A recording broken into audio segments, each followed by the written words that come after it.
300 per day, खाली बातें। 12 घंटे फाड़ा बोलते, 12 घंटे।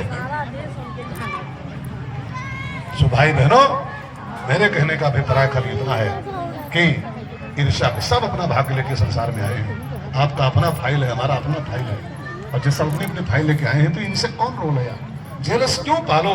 उसके भाग्य में वो पा रहा है, हमारे भाग्य में हम पा रहे हैं, इसके भाग्य में वो पा रहा है। नसीब में जिसके जो लिखा था, ये गाना था फिल्म में, नसीब में जिसके जो लिखा था वो तेरी महफिल में काम आया। और किसी के हिस्से में प्यास आई और किसी के हिस्से में जाम आया। कोई जाम छलका रहा है, कोई प्यासे मर रहा है, इसको क्या करोगे? ये संसार है, भाग्य पर चलता है संसार सबका। ईर्ष्या का कोई रोल नहीं है। अगर ईर्ष्या अंदर बैठी है तो आप भक्ति के क्षेत्र के बिल्कुल भी पात्र नहीं, बिल्कुल 1% भी पात्र नहीं। इसको जान से मारना पड़ता है। ताही मारी मारुत सूत बीरा,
लंका के बाहर एक पर्वत है, पहाड़ लंका के बाहर जस्ट है।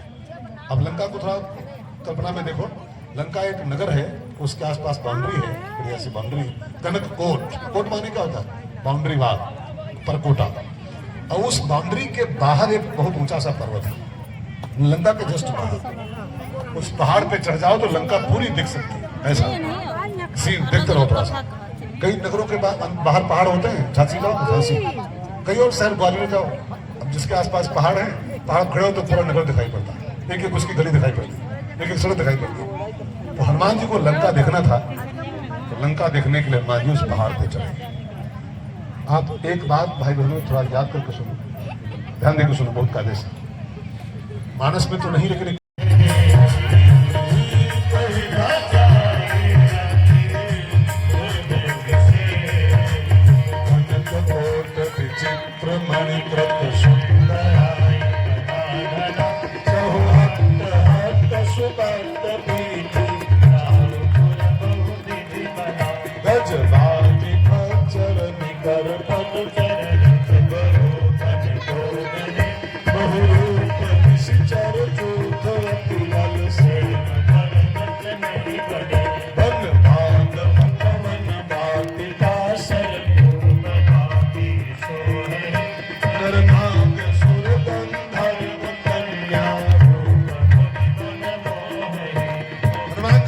को उस पहाड़ की ऊंचाई से देख रहे हैं।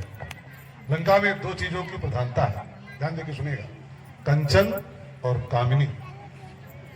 कंचन कामिनी का वहां प्राधान्य।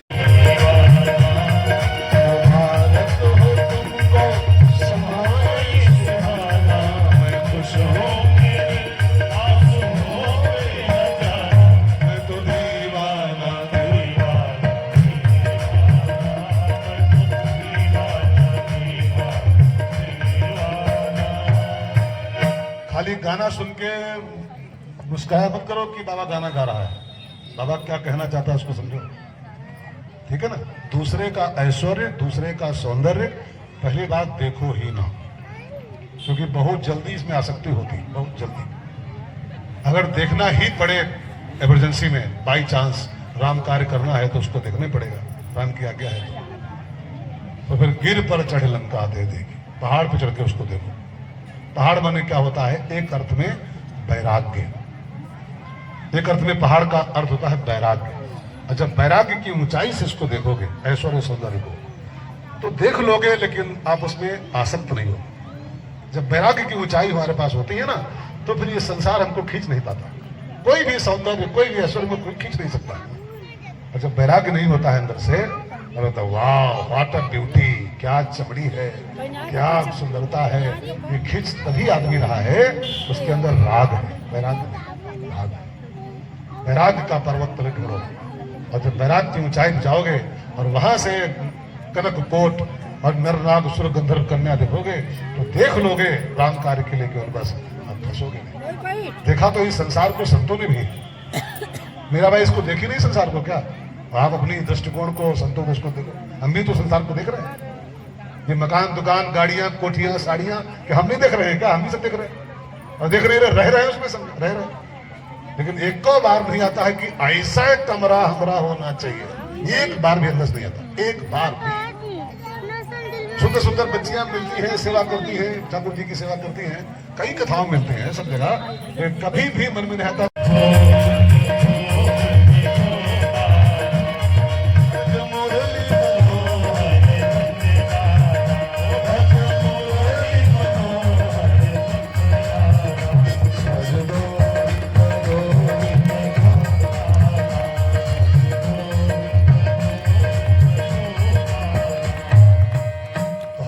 वैराग की ऊंचाई से लंका को देखे, दूसरे के ऐश्वर्य को, सौंदर्य को जब ऊंचाई से देखोगे तो उसमें फिर असंगता रहेगी।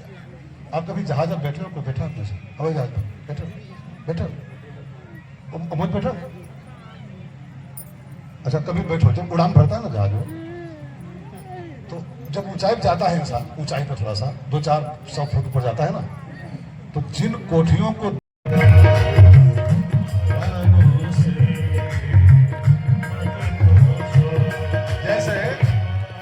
गन्ना का रस जूस गिलास में लो, पियो घट घट, आह क्या गन्ने का जूस है ना? लेकिन गन्ने से पूछा कि भी गन्ना भाई साहब तो क्या पीता है? तो गन्ने से पूछो तो गन्ना क्या पीता है? जूस तो घट घट पी रहे हो, लेकिन गन्ने से पूछो भाई तुम्हारा हाल क्या हुआ? आपके लिए पीरा है, वो पीरा है, अपने को बैठाया है, कुचला है आपके लिए, तब घट घट पी रहे हो बैठे हुए। तो कम से कम गन्ने को थोड़ी दया करो यार, आपके लिए हम पैर रहे हैं, अपने को आपके लिए मर रहे हैं। तो भाई बहनों, बुरा मत मानना, हमारी दर्द को समझो, दर्द को समझो।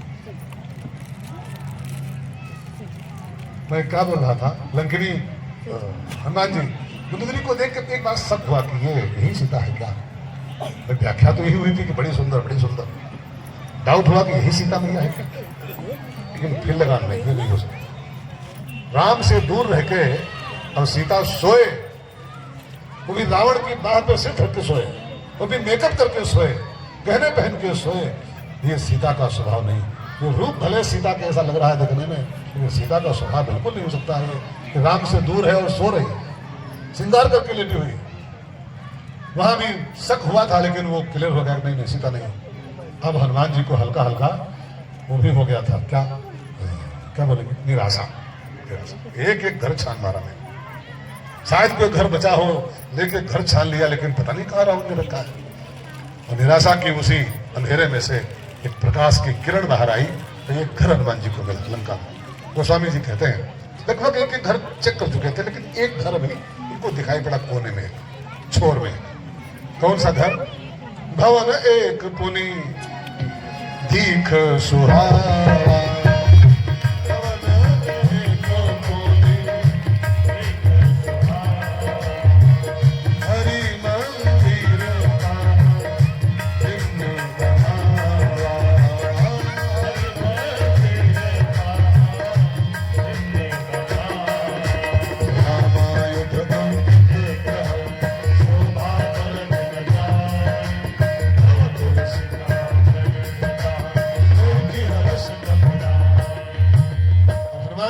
घर के जो माहौल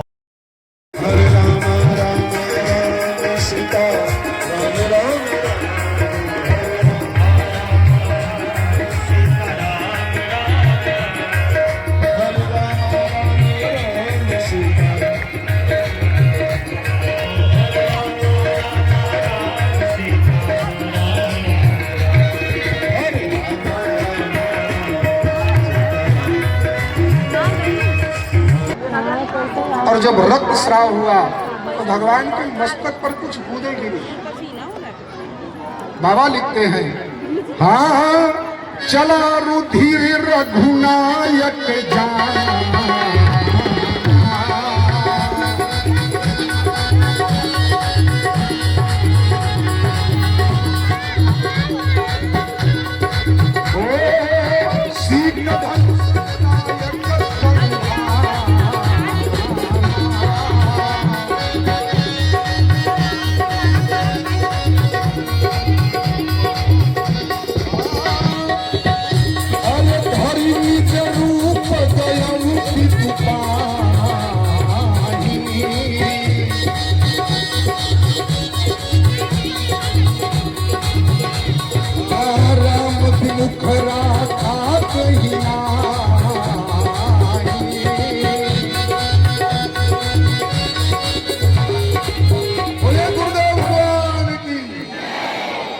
महाराज यत्र तत्र सर्वत्र गया, ब्रह्मा विष्णु महेश के पास गया, लेकिन इन सब के पास गया पर संत के पास नहीं गया।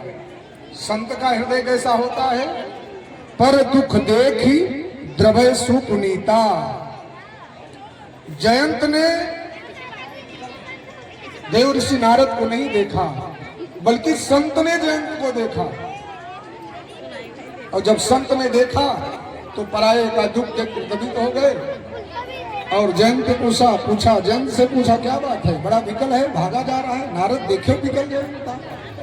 अब लाग दया कोमल चित संता।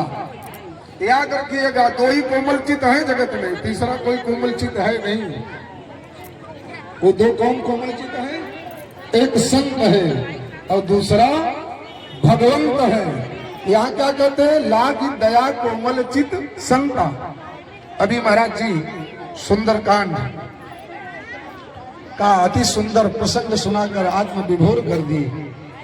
और दर्शन करिए, श्री हनुमान जी लंका में जब मां जानकी के पास गए तो मां ने हनुमान जी से वार्ता करते करते कह दिया, लाला एक बात समझ में नहीं आती, मैं जहां तक जानती हूँ तेरे प्रभु कोमल चित्त हैं, तो कोमल चित्तता कहाँ गई?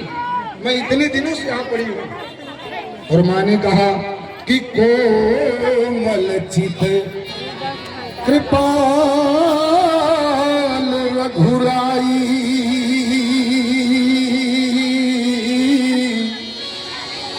अब कभी के हेतु धरी निठुराई।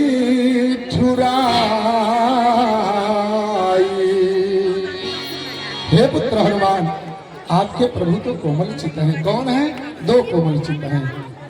यहाँ नारद देखे विकल जयंता, तो लाग दया कोमल चित्त संता। और वहाँ कोमल चित्त कृपाल रघुराई। लेकिन पुत्र बात समझ में आती नहीं, कपि के ही हेतु धरी निठुराई।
राधा गोरी रे सिया हर शाम की राधा गोरी रे हर शाम की राधा गोरी रे सिया हर शाम की राधा गोरी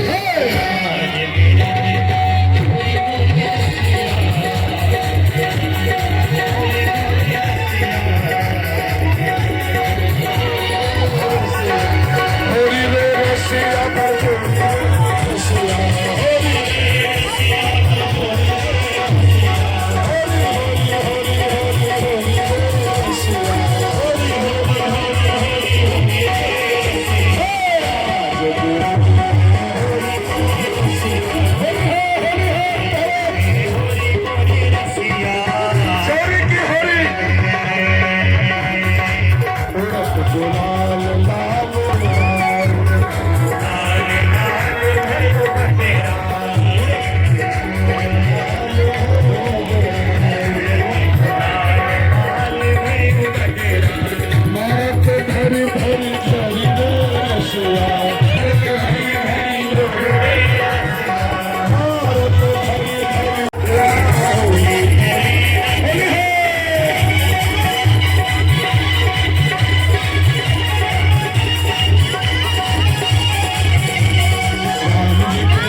अब आप लोग उठिए, हवन जो लोग कर चुके हैं उठिए फटाफट। हवन जो नहीं किए सब बैठ जाओ। काय ऐसे का तू भाई सबका साथे हैं सास वही अपन बोलता सोता तो ना कि घरे पहुंची क्या करबू एक कुछ लोग यही के बोला बस अब निकल बस यहाँ से बस जल्दी लोग यही है हाँ ये हवन का भी पहुंचना पहले वो आपरे मम्मी ऐसे लग रहा है खाली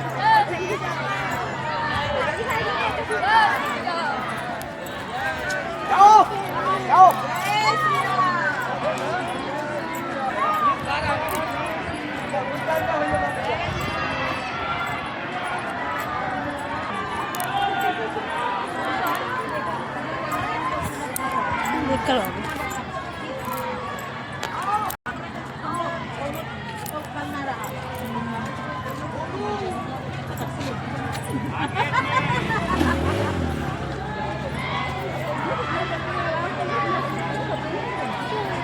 भगवान छुपा रहे सब पक्षी वही देते हैं कोई बात नहीं अब हम